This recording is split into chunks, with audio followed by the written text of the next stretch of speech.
Oras na sa uwian. Ako na mga kapobre, alauna na mahigit. Tuloy yung nahuli ko. 5 kilo. Ulit lang ang nahuli ko. Walang kumain na dorado.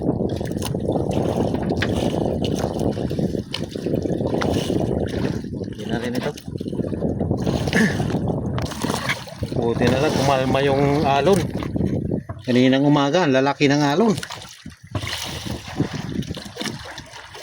Nagtsagaan ko na lang talaga pumunta. Ayan.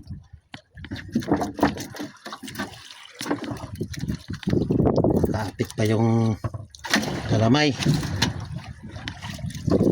Mga malalaki mga kapit.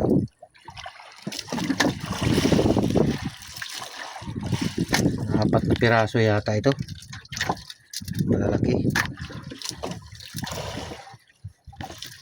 4 nga.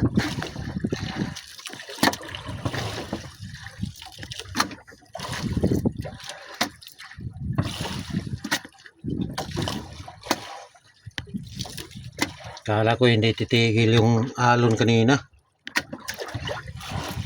Kaya ko magtuloy-tuloy na yun. Uuwi na sana ako. Kasi sobrang laki ng lalaki ng alon. Pumuputok pa naman.